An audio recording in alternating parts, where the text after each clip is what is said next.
Hi అండి, నమస్తే. Welcome back to Rahith recipes. ఈరోజు వీడియోలో పోహా రెసిపీని చూపించబోతున్నానండి. ఈ రెసిపీని మార్నింగ్ బ్రేక్ఫాస్ట్లోకైనా, లేదంటే ఈవినింగ్ స్నాక్స్లోకైనా, లేదంటే డిన్నర్లోకైనా తీసుకోవచ్చండి. చాలా సింపుల్ రెసిపీ అండ్ టేస్ట్ కూడా చాలా బాగుంటుంది.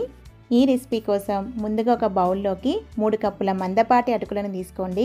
నెక్స్ట్ ఇందులోకి ఈ అటుకులన్నీ మునిగేంత వరకు వాటర్ని నింపి ఒక గరిటెతో బాగా మిక్స్ చేయండి. ఈ అటుకులని 1 నిమిషం వరకు అలాగే ఉంచండి. 1 నిమిషం తర్వాత ఈ అటుకులన్నిటిని స్ట్రైన్ చేయండి. ఇలా వాటర్ అన్నీ వంపేసుకొని ఈ అటుకులని పక్కన పెట్టండి. నెక్స్ట్ గ్యాస్ ఆన్ చేసి ప్యాన్ పెట్టి ప్యాన్ హీట్ అయ్యాక 2 టేబుల్ స్పూన్ల ఆయిల్ వేయండి. ఆయిల్ వేడయ్యాక 3 టేబుల్ స్పూన్స్ పల్లీలను వేసి లో ఫ్లేమ్లో పల్లీలు కలర్ చేంజ్ అయ్యేంత వరకు ఫ్రై చేయండి.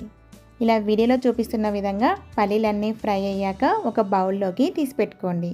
నెక్స్ట్ ఇందులోకి 1 టేబుల్ స్పూన్ ఆవాలు, 1 టేబుల్ స్పూన్ పచ్చిశనగపప్పు, 1 టేబుల్ స్పూన్ మినప్పప్పు, 1 టేబుల్ స్పూన్ జీలకర్ర, చిన్న చిన్న ముక్కలుగా కట్ చేసి పెట్టుకున్న పచ్చిమిర్చి 1, ఇవన్నీ యాడ్ చేసి ఒక అర నిమిషం వరకు ఫ్రై చేయండి.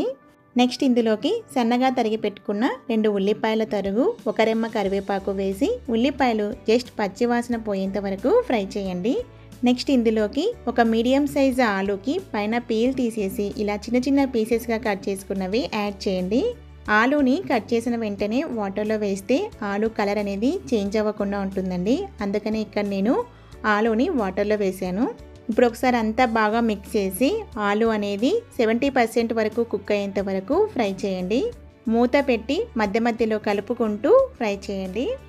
ఆలూ అనేది 70% కుక్ అయిన తర్వాత నెక్స్ట్ ఇందులోకి 1 టేబుల్ స్పూన్ ఉప్పు, 1/2 టేబుల్ స్పూన్ పసుపు వేసి అంతా బాగా మిక్స్ చేయండి.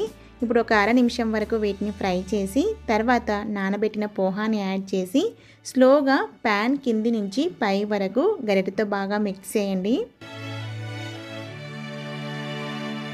అంత బాగా మిక్స్ చేశాక వేయించిన పల్లీలు వేసి అలాగే అరచెక్క నిమ్మరసం కూడా పిండి మళ్ళీ పోహా అంతటిని బాగా మిక్స్ చేసి మూత పెట్టి లో ఫ్లేమ్లో ఒక 3 నిమిషాలు మగ్గించండి.